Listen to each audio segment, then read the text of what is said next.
ബംഗ്ലാദേശ് മുൻ പ്രധാനമന്ത്രി ബീഗം ഖാലിദ സിയ അന്തരിച്ചു. അസുഖബാധിതയായി ധാക്കയിലെ അപ്പോളോ ആശുപത്രിയിൽ ചികിത്സയിൽ കഴിയുകയായിരുന്നു. ഇന്ന് പുലർച്ചെ 6 മണിയോടെയാണ് അന്ത്യം സംഭവിച്ചത്. 80 വയസ്സായിരുന്നു. വിവരങ്ങളുമായി അവന്തിക ന്യൂസ് ഡെസ്കിൽ നിന്ന് ചേരുകയാണ്.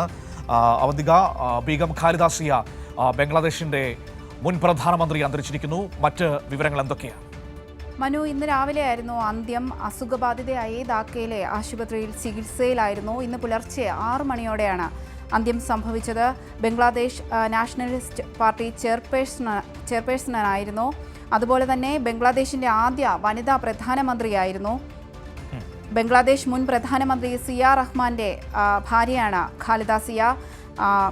സിയ റഹ്മാൻ കൊല്ലപ്പെട്ടതിനെ തുടർന്ന് 1981 ഖാലിദ സിയ ഭരണത്തിലേക്ക് എത്തുന്നത്. എന്നാൽ ഈ കാലത്ത് ബംഗ്ലാദേശിൽ പട്ടാള ഭരണത്തിനെതിരെ ജനകീയ പ്രക്ഷോഭങ്ങൾക്ക് നേതൃത്വം നൽകിയ വനിത കൂടിയാണ്.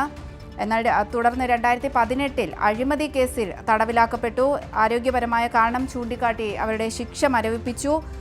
ഷെയ്ഖ് ഹസീന സർക്കാർ രാജിവെച്ചതോടെ 2024 ഓഗസ്റ്റിൽ ഇവർ ജയിൽ മോചിതയായി. പിന്നാലെ 2025 എല്ലാ അഴിമതി കേസിലും അവരെ ബംഗ്ലാദേശ് സുപ്രീം കോടതി കുറ്റവിമുക്തയാക്കി.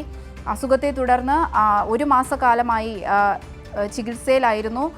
ധാക്കയിലെ ആശുപത്രിയിൽ ചികിത്സയിലായിരുന്നു. ലണ്ടനിലേക്ക് കൂടുതൽ ചികിത്സയ്ക്കായി ലണ്ടനിലേക്ക് അവരെ മാറ്റാനായി ഇരിക്കുകയായിരുന്നു. ഇന്ന് പുലർച്ചെയാണ് അന്ത്യം സംഭവിച്ചത്. അവന്തിക ന്യൂസ് ഡെസ്കിൽ നിന്ന് വിവരങ്ങൾ നൽകിയത്.